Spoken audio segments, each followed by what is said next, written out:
Imposter syndrome. You may have heard this term or read about it on the internet, but this is something that we need to talk about more often because we might not realize it, but a lot of us go through imposter syndrome. In fact, even I have gone through it a lot. And so today we will be dissecting imposter syndrome, what it is, why does it happen, and how can we combat it so that we can live a life of fearlessness, confidence, and success. Let's begin.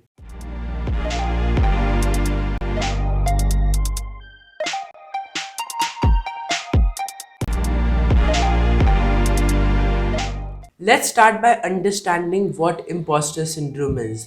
In simple terms, it is a feeling of being unworthy and of not deserving all the success or accolades that you might have gotten. It is a feeling that maybe I'm just faking it around and someday everybody will find the truth that I'm not this kind of person. We might not realize it, but this is something that almost all of us go through, even some of the most successful people on this planet. And personally, I have gone through it a lot. I had written a book, I had made a world record, but somewhere or the other, I felt it within me. Maybe I'm not worth it. Maybe this is all just something that happened by chance. I have not created the success. I don't deserve it. But these fears are completely unfounded. They don't have any base. And so that is what we'll be understanding now. Now that we know what imposter syndrome is, we'll be diving into why does it happen? Why do we think this way? And then we will be able to overcome this feeling. And another thing that is there is that we have added the word syndrome to it. And that kind of annotates that this is something that happens to a few people. Well, let's just get this out of our mind because, as I said, this is something that a lot of people go through and it is very common. So, if you also have these kind of feelings, don't feel that you are different or you are secluded because now you'll understand how you can overcome that and how everyone actually goes through that. But why does imposter syndrome come up in the first place? Well, there are six main reasons, and the first one is comparison. When we are meeting other people, when we are talking with them, the first thing that we see is their best selves. Everybody is putting out the side of them or the area of theirs that they find best. On social media as well, we don't see the whole reality, we just see the one sided image, and that kind of makes us feel, well, everyone else is perfect and I am not. My colleagues are doing so well. See this, see that. And that just makes us feel, well, if they are doing so much, why aren't they at this level? Or why am I at this level also? If they are doing so well, they are so perfect and I am not. And that can lead to a toxic and negative thinking cycle. Don't have that, because when you see yourself as well, right, you will realize that you don't let these fears show, you don't let this side of yourself come out, and most times you also show your best self only to other people.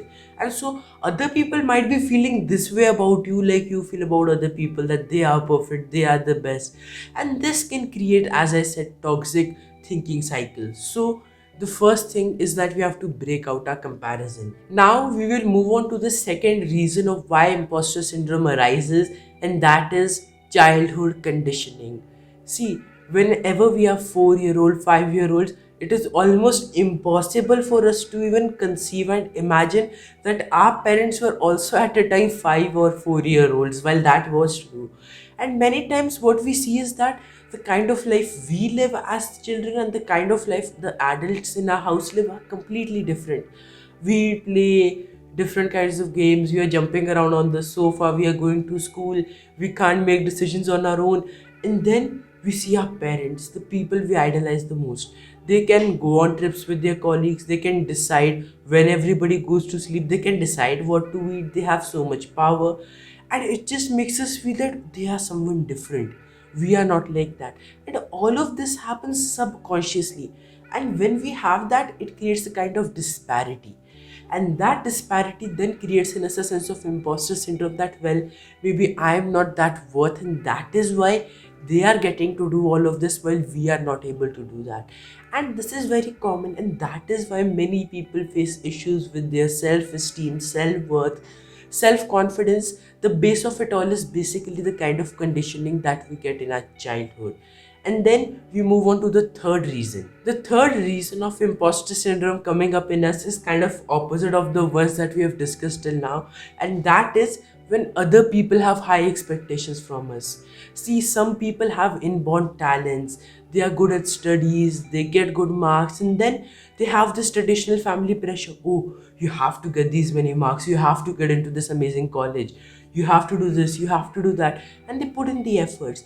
But because other people have so high expectations from them, they feel, okay, is this really worth it? And if they do not enjoy the work they're doing, if they do not enjoy working on the expectation other people are having, then this imposter syndrome will rise even more. How? They feel that, okay, the other person is expecting me to do this, do so much, but inside somewhere I know that, okay, this is something I might not want to do. And so am I really worth it? Why is that person betting on me?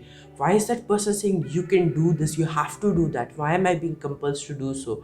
And those kind of thoughts, those kind of feelings then create that, well, maybe I'm not worth it and that person has misunderstood or whatever it is. And those expectations then put a lot of pressure on us, and that creates negative thinking, negative actions, negative and toxic product, which that no, we don't have any choice, we have to get these things done. And in that, our confidence and our self-esteem goes down, while our imposter syndrome rises up and up. And then again comes the fourth reason, which is kind of opposite to all of this, and that is trying to prove someone else wrong. See, sometimes what happens is that people choose unconventional careers and their parents aren't supportive. Their parents say, oh, you won't even be able to do this. And then that is where the ego gets hurt. That is where they get the feeling that, no, they are not saying the right thing. I know that I can do it. And then they get into the cycle of just trying to prove that person wrong. They put in a lot of efforts, they give their best, they get to that success, they prove that person wrong, but then they feel, am I really worth it? Have I done the right thing? Do I really deserve the success? Because the starting intention was not that they wanted to do something for themselves, but it was to prove someone else wrong. And when that happened, that created a feeling of emptiness, sorrow, and regret, which then creates the higher imposter syndrome. The next reason behind imposter syndrome is being a perfectionist and expecting unrealistic things from ourselves. We feel that, okay, I have to do this much, otherwise, I'm a failure, I have not done anything well, and all of those negative thoughts. And we feel if it is not perfect, it is not right. And in that cycle of achieving that perfectionism, we give rise to that imposter syndrome, because we fail to realize that perfectionism will not be there only. That is not something that we can achieve. And then when we are failing at getting that, we think, well, this is not for me, I am not worth it, and maybe everything that I've gotten till now is false, it is not good. And that is not the case. The case is that the perspective we are looking at it from the perfectionist perspective, and the idea that we have to have so many high expectations, we have to do all of that, and all of that just creates that pressure on us and makes us feel that the success we have achieved or the things that we have gotten aren't really the things that we deserve, and that then creates this toxic thought process. And finally, the sixth reason is that you feel you have to give your best, you have to be an expert at something so that you can get the recognition and get the success that you desire. But again, this is not true. You don't have to be the go-to expert who knows everything. Even I am on this journey of exploration. Instead, what you have to feel is that you are exploring, and on that you will keep achieving success, you will keep growing. It is a path like this with multiple stairs and multiple steps. You take one, you grow, you take another, you grow. And with that mindset, it becomes much better, because we feel that we have to be an expert, we have to be at that top level only to get all of these things in between. It makes us feel unworthy and sad when we are in these middle stages. Let's not let that happen. How? Well, that is what we will discover now, where we'll discuss 6 easy ways that we can use to overcome imposter syndrome, and that personally helped me overcome my imposter syndrome too. The first and the most basic thing that we have to do to overcome imposter syndrome is to change our belief system. See, imposter syndrome is just based on your beliefs. That is what it feeds off of. And that is why even when you get some success, even when you get recognized, you have this feeling, oh well, this is not for me. That is arising from the beliefs that you have about yourself. The key is to change those beliefs. You have to start building confidence. You have to start realizing how worthy you are. And for that, you can go and watch my video on how to build confidence by clicking up here. And also, I have also discussed in one video about the difference between self-confidence and self-esteem and how you could build both. And so if you want to watch that, you can go and watch that as well by clicking here. I'm sure that will help you out a lot. And a key aspect of developing new beliefs is changing the kind of thoughts, the information, and the ideas that you feed yourself.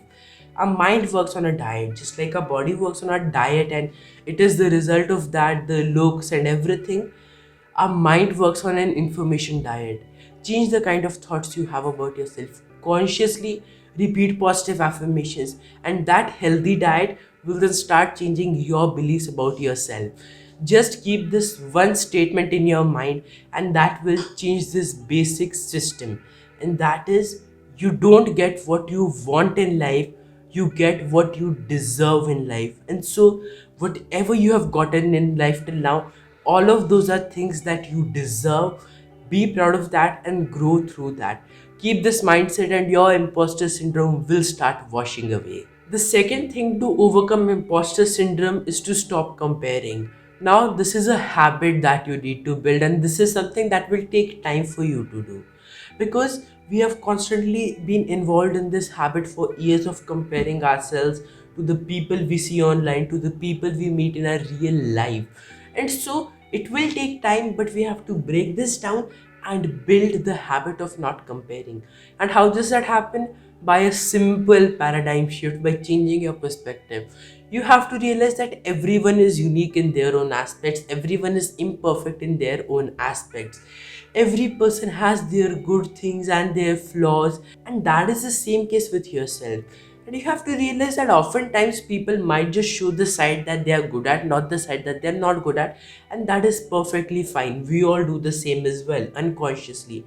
And so you realize that there is no point in comparing only left when you understand that everyone is unique, everyone is different, and everyone has their own good things, bad things, positives, negatives, and just maintaining a balance between that, focusing on your own positives and negatives, growing through that. That is what will give you the most results.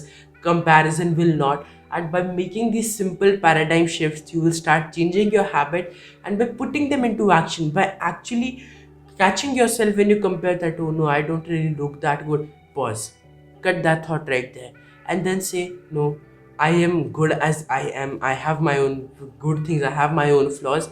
I accept them, and I don't have to compare myself. Those simple things will start breaking this chain. You have to be conscious, you have to put in a little bit of effort, but that effort will be well worth it. The third thing that we have to do to overcome imposter syndrome is to actually start opening up and talking about these feelings. The basic fact that we don't talk about these things in our offices, in our schools, in our homes, that makes us feel that, well, maybe this is something that just I am going through, nobody else is feeling that, when that is not the case. And so, what we have to do is open up and start talking. Why?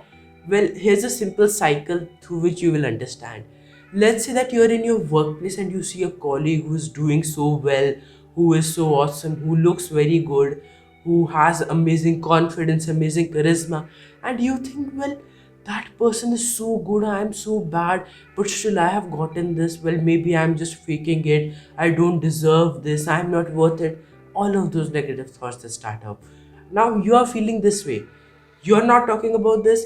You are just showing your best self, the side that you know is good enough. You feel safe and comfortable in that. And then there is another colleague of yours who's looking at you and thinking, oh my god, how confident that person is. And then they are comparing, they are getting this imposter syndrome. And in all this while, you don't realize that all people are actually going through it, and this cycle just continues.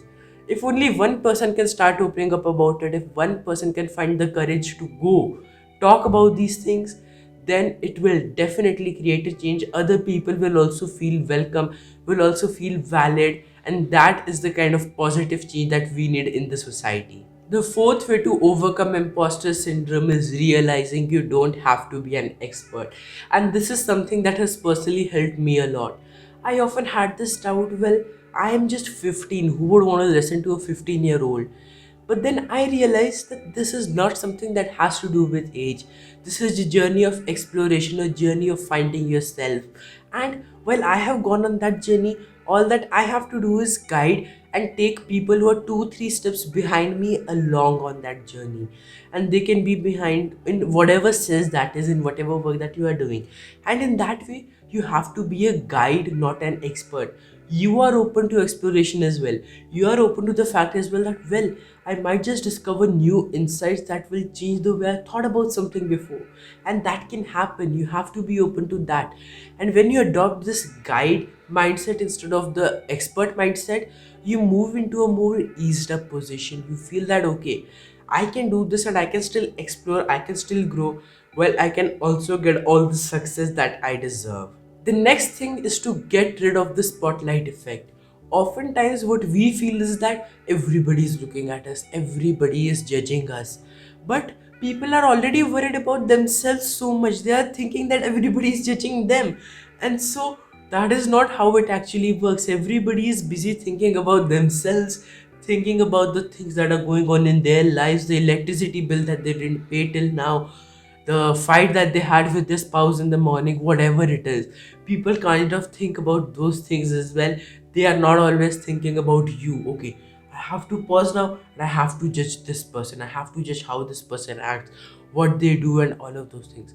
Nobody thinks that. So it is best to get back to reality and avoid thinking that, okay, everyone is judging me. And for that, you could do a simple experiment. Go stand on the street, talk to a few strangers who are passing by, and you will realize no one was even looking or judging you. And the final way to overcome imposter syndrome is to take both positive and negative feedback objectively. If someone says something positive about you, accept that. Don't deny it. Don't say, oh, thank you, but like that, and all of those things. If someone says that, okay, your hair is looking good, don't say thank you, but I washed it 7 days before. Nobody wants to hear that. They are praising you, they're saying good things about you. Don't do that. Don't neglect or put that positive thing away. That even makes the other person feel a little bit bad, that this person just neglected the positive thing I said. Don't do that. Accept the positive feedback that you're getting. Think that, okay, this is something that is going good, this is something that is good about me, all right, I'll take it along with me. But when someone gives you negative feedback, when someone says, oh, this is something that you could improve on, don't say that, oh yes, I am not worth it, now this person also noticed it. That is a negative mindset. Think, okay, this is something I have to reflect upon, this is something that I have to think upon, and if that is true, that feedback is true, act on it, improve. And that is how you get rid of the imposter syndrome and build more confidence, build more self-esteem, and realize that all the things that you get in life are the things that you deserve, not just the things that you want. And at the base of it again is the belief system, the basic idea that you have about yourself. Change that, and all of these things will get sorted in succession. And so I want to hear your thoughts. What do you think about imposter syndrome? If you have gone through this, let's open up, let's talk in the comments section, write down your experiences. I would love to listen from you. And if you have any more ideas on how you dealt with your imposter syndrome, share that with us in the comments section. Everybody would love to read those and take inspiration from them. And like this video and subscribe to the channel and hit the bell icon for more videos like this. And also share this with more and more people. As we discussed, right, we have to start talking about these things. And if you can take the step of sharing this video with someone, that will inspire them to open up, to talk, and that will create the change in society that we all are seeking. Thank you very much for watching this video, and remember, you are awesome, you are limitless, and you will rock the world.